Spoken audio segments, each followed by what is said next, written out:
ilikuwa inatokea Kigoma kuelekea Tabora, ikiwa kwenye hatua ya mwisho ya kutua final approach, kabla kupoteza mwelekeo na kuanguka umbali wa takriban mita 500 kutoka kiwanjani.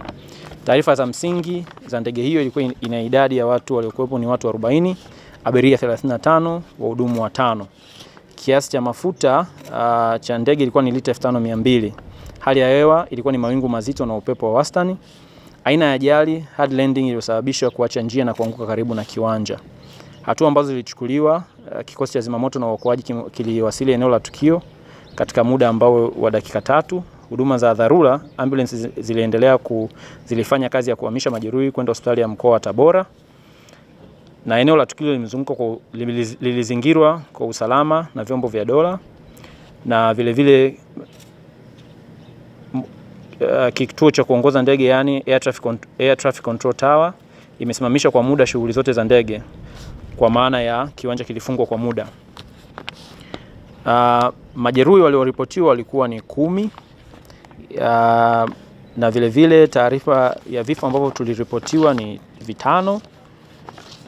Majeruhi ambao walimanusurika walikuwa 25.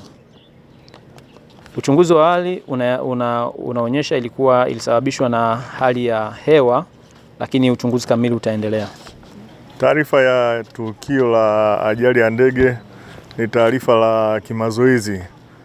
Kilichofanyika ni kupima utayari wa vyombo mbalimbali vinavyohusika na usalama kwenye mkoa wetu, kuhakikisha kwamba tuna utayari wa kutosha kukabiliana na matukio yanayoweza kujitokeza. Kwa hiyo ni watoe wasiwasi wananchi wa mkoa wa Tabora, mkoa uko salama. Hatuna tukio lolote la ajali kubwa ambayo imesababisha vifo na majeruhi. Lilikuwa ni zoezi la kupima utayari ambalo limefanyika na kukamilika kwa usalama.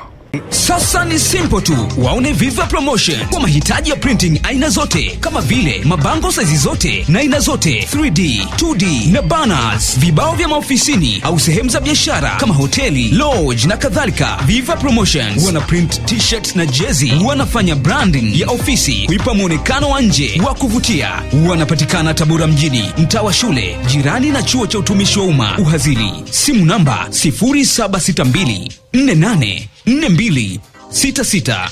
Instagram @viva_promotion.